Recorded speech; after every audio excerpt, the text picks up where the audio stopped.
Hello, everyone. This is criminal profiler Pat Brown.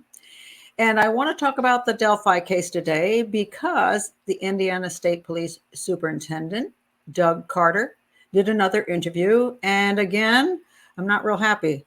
If you saw my last video, my live video on the case, I wasn't happy with what he said quite a while back. He got in front of the public and he started playing mind games with the killer, saying, we're going to get you. And, if you're, when your family finds out, you're going to be, they're going to be horrified by what you've done, as if this guy has any remorse. He's a killer, likely a serial killer, which means he's a psychopath. He probably doesn't care one bit what his family thinks. That's if he has a family. He's not going to be remorseful, and he's not going to be pulled in by your little games. He's not going to get scared. It just makes no sense. He's just laughing at you. So here we are, a little bit time later, and he's done another interview.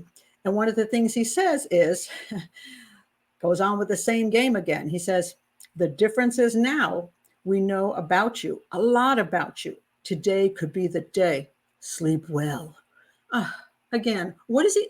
Who does he think he's scaring into anything? What does he think this guy is going to do? Turn himself in because he's scared? Make a really stupid mistake?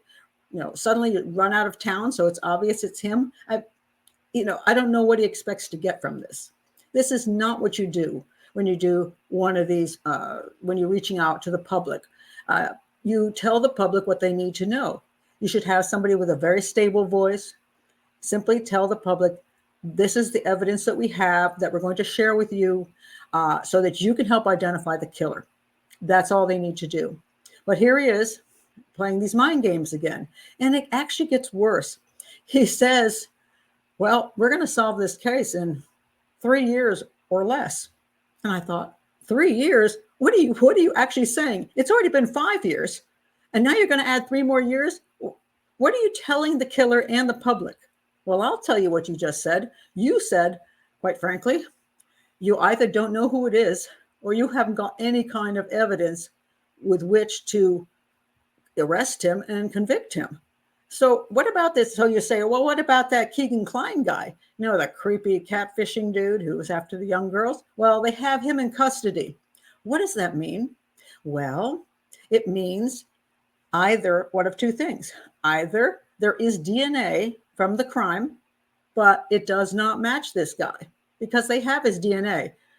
So that would mean it's not him.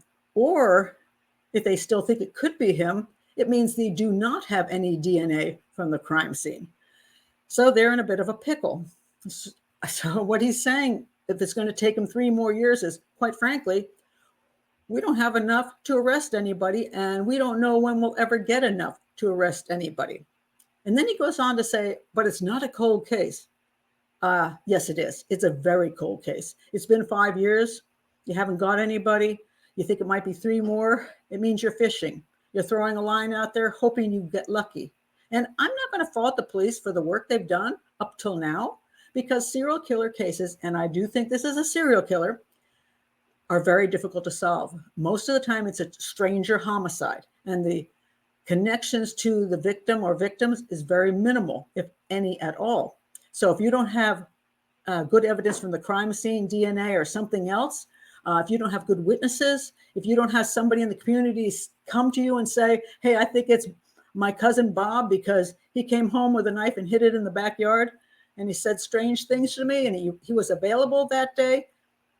If you don't have something like that, the case goes unsolved for years, and you only usually are able to solve the case if the killer commits another homicide and he gets caught for that one, and then you can link him back, or the killer screws up and actually does something really stupid like kill somebody else and have a body in the trunk when he stopped for going through a red light, something like that. That's called luck.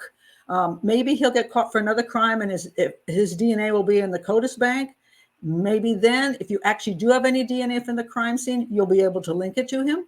Clearly, again, they either don't have any DNA, which is why they can't put it into CODIS and link it to anyone, or the guy hasn't committed a crime, so his DNA is not in CODIS. So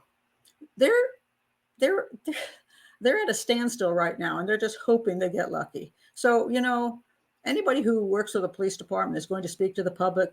Do two things. Don't play mind games with a killer. Makes you look foolish. Just tell the public what they need to know to help you. Give as much evidence as you can. Explain to the public exact time and place and anything you can about a weapon. Tell the public you're looking for a psychopath. Tell the public what a psychopath behaves like, and let them bring you real good tips. Other than that, don't go out there and say foolish things like this.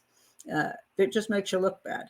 Anyway, those are my thoughts for today. I do hope they catch the guy. I hope some good news comes out. But today wasn't good news, because if he's going to say it's going to be 3 more years, bad news. Anyway, please, if you haven't become a subscriber yet to the channel, please do subscribe, like this video, and share in your true crime communities. And check out all my other videos. I've got videos and a playlist. Check out the stuff I have, and I'll see you next time. Bye.